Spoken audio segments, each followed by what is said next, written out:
अब हम सीख रहे हैं chapter number 12 ratio and proportion. इसको रेशियो बोलते हैं और इसको प्रपोर्शन बोलते हैं। ठीक है, रेशियो एंड प्रपोर्शन। मिस ये क्या होता है? तो सबसे पहले रेशियो सीखते हैं क्या होता है। सपोज करो आपके घर में केक बना है। ठीक है, तो मम्मी ने पूछा आपकी मम्मी ने आपकी बहन को सिखाया कि भाई बेटा आप 3 कप मैदा लेंगे। कितना? 3 कप मैदा लेंगे और उसमें 1 कप आप शुगर डालेंगे। ठीक है, 3 कप मैदा लेंगे और 1 कप शुगर डालेंगे। तो वैसे उसने केक बनाया, बहुत अच्छा बना। लेकिन केक अच्छा बना, लेकिन अभी घर में मेहमान आने वाले हैं। तो मेहमान आने वाले हैं तो मम्मी ने बोला बेटा इस बार तो बड़ा केक बनाना पड़ेगा। तो बड़ा केक के लिए तो आपकी बहन ने बोला मिस मम्मी मैंने तो अपने लास्ट टाइम 3 कप मैदा लिया था। तो मम्मी ने बोला बेटा एक काम करो 6 कप मैदा ले लो। ठीक है, कितना मैदा ले लो? 6 कप मैदा ले लो। तो ऑफकोर्स अगर मैदा ज़्यादा हो गया तो क्या हो गया, आपको शुगर का भी रेशियो ज़्यादा करना पड़ेगा ना। अब पहले आपने 1 कप डाला था, अब आप कितना कप डालोगे? हाँ 2 कप डालोगे, डबल डाल दोगे, है ना। तो यहाँ पे जैसे ये बढ़ गया तो ये बढ़ गया, है ना। तो ये इस तरह से इसको हम नॉर्मली कहते हैं रेशियो। जनरली ऐसे इस तरह से रेशियो प्रोपोर्शन का सिस्टम समझाया जाता है। अब यहाँ पे एक चीज़ आता है रेशियो में। जनरली कंपैरिजन जब भी रेशियो का हम करते हैं ना तो done by the comparison by division is the ratio. जब डिवीजन में हम कंपैरिजन करते हैं उसको हम रेशियो कहते हैं। ठीक है, इसमें ना एक सिंबल आता है ये वाला, ऐसे, ये ऐसा। ठीक है, इसको हम बोलते हैं इज टू। क्या कहेंगे हम इसको? Is to.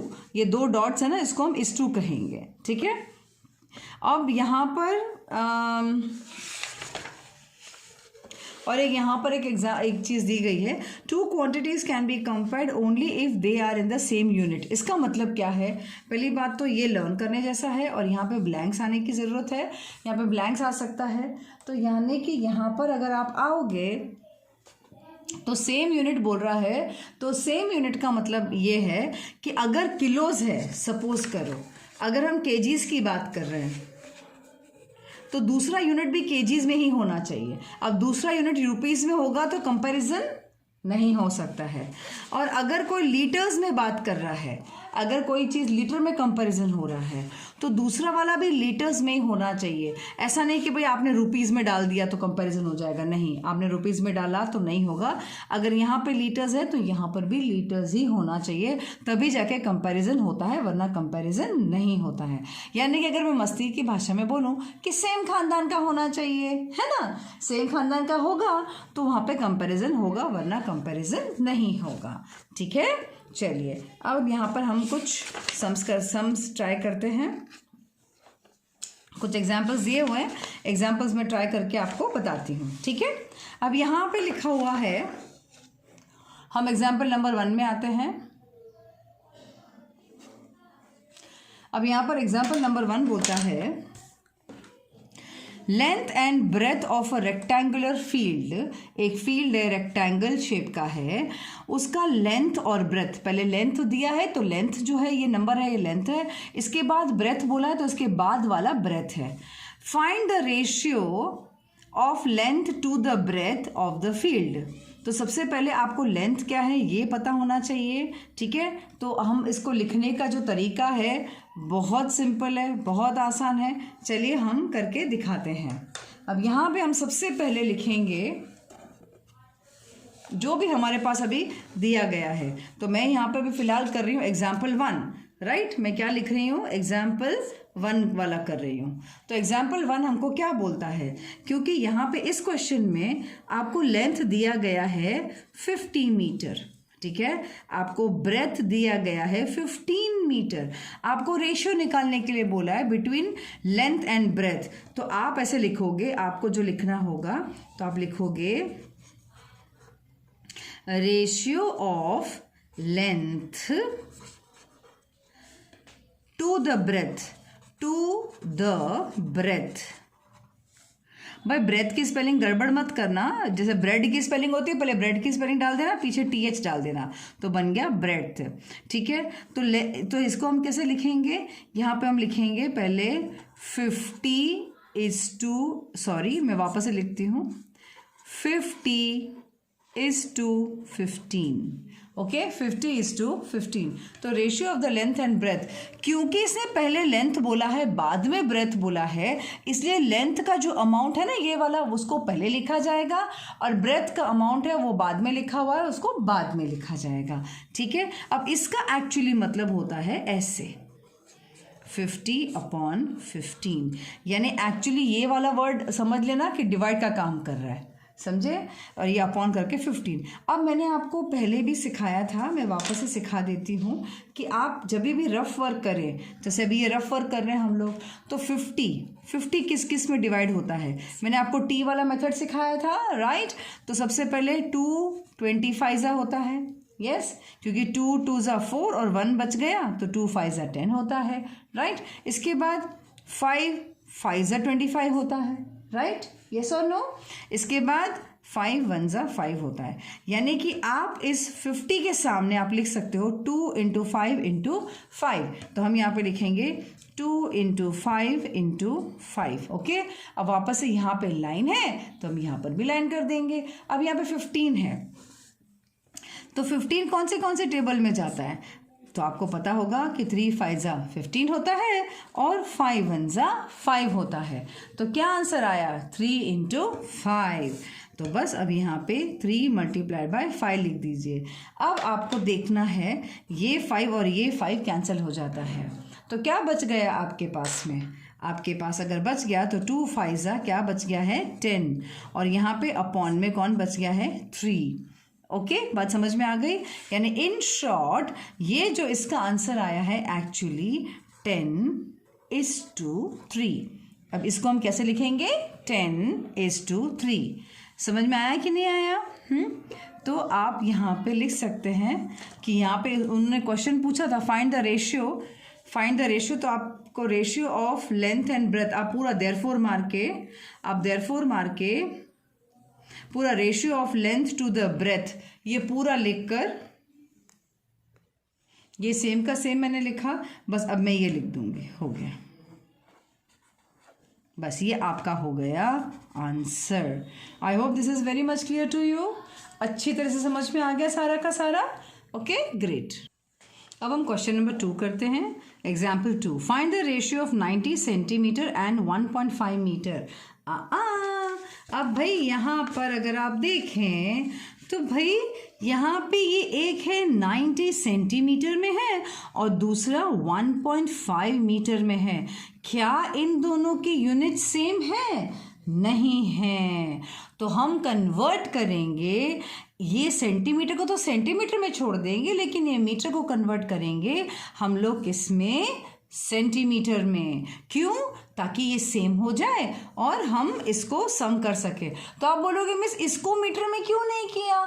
क्योंकि अगर आप इसको मीटर में करोगे ना तो ये और पॉइंट में आ जाएगा, तो आपके लिए काम करना और मुश्किल हो जाएगा। तो इजी इसलिए होता है हमेशा मीटर को सेंटीमीटर में कन्वर्ट करना इजी होता है। चलो अभी हमको ये तो पता है कि 1 metre is equal to 100 centimetre, ये तो हमको पता ही है। अब यहाँ पर अगर मैं 1.5 मीटर्स ले लूँ, यहाँ पर आएगा 1.5 मीटर को ले लूँ is equal to how much, तो क्रॉस मल्टीप्लाई अगर मैं करूँ तो क्या आएगा 1.5 मल्टीप्लाई बाय 100, राइट, यस और नो। अब यहाँ से इस पॉइंट को हटाओ और नीचे 10 डाल दो, तो ये 0 0 कट हो जाएगा, तो 15 10 होता है 150। लेकिन क्या आया ये 150 सेंटीमीटर, तो ये आ गया 150 सेंटीमीटर, राइट। तो सेंटीमीटर आ गया, तो अब हम ये सम कर सकते हैं। तो चलिए हम अपनी नोटबुक में करते हैं। अब हम कर रहे हैं एग्जाम्पल 2। अब एग्जाम्पल 2 में हम क्या करने वाले हैं?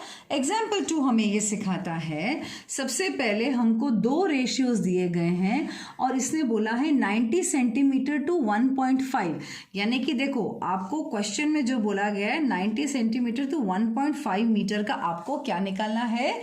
रेशियो निकालना है, यानी पहले सेंटीमीटर वाला आएगा और बाद में 1.5 मीटर वाला आएगा।